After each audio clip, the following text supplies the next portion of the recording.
ഭരണഘടന എന്നാൽ എന്താണ്? അത് കുന്തവും കുടഞ്ചക്രം പോറ്റിരിക്കും എന്ന് പറഞ്ഞ ഒരാളാണ് സാംസ്കാരിക മന്ത്രി. അയാൾക്ക് സാംസ്കാരികമാണെങ്കിൽ ആർക്കും എന്തുമാകും. അതിൽ അത്ഭുതപ്പെടേണ്ട കാര്യമൊന്നുമില്ല. വകതിരിവുള്ളത്, മിനിമം ലെവലിൽ 4 പേരോട് തെറ്റുകൂടാതെ സംസാരിക്കാൻ കഴിയുന്നവർ, വെഡിത്തം പുലമ്പാതിരിക്കുന്നവർ എത്ര പേരുണ്ട്?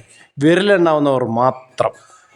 വിദ്യാഭ്യാസ മന്ത്രിയെപ്പറ്റി പറയേണ്ട കാര്യമുണ്ടോ? LLB വരെയുള്ള ആളാണ്.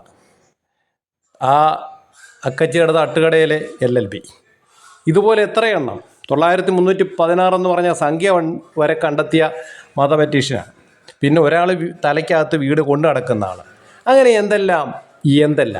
ഇതിൻ്റെയൊക്കെ പിന്നിൽ ആരാ പ്രവർത്തിക്കുന്നത്? ഇതിൻ്റെയൊക്കെ കാരണം കൊള്ളാവുന്നവൻ അവിടെ ഇരുത്തിക്കഴിഞ്ഞാൽ എല്ലാ വകുപ്പിലും കയറി കൈയിട്ട് ഇടപെടാൻ കഴിയില്ല. അവർ ചോദ്യം ചെയ്യാൻ സാധ്യതയുണ്ട്. അതുകൊണ്ട് തൻ്റെ കുശിനിക്കാരെ നിയമിച്ചിരിക്കുന്നു. അതായത് രമണ, തേന്മാവിൻ കൊമ്പത്തിലെ അപ്പക്കാളയാണ് ഇവരെല്ലാം. ഒരിക്കലും സ്വപ്നം കാണാൻ കഴിയാത്ത മേഖലകളൊക്കെ കൊണ്ടിരുത്തി അവരോട് ആശ്രിതത്വം സ്വാഭാവികം. എന്താണ് പറയേണ്ടത്, എന്താണ് പ്രവർത്തിക്കേണ്ടത് എന്നതിനെക്കുറിച്ച് യാതൊരു വിധമായ ബോധവും പൊക്കണവും ഇല്ലാത്ത സാധനങ്ങൾ. മലയാളിയുടെ ഗതികേട് സഹിച്ചോ?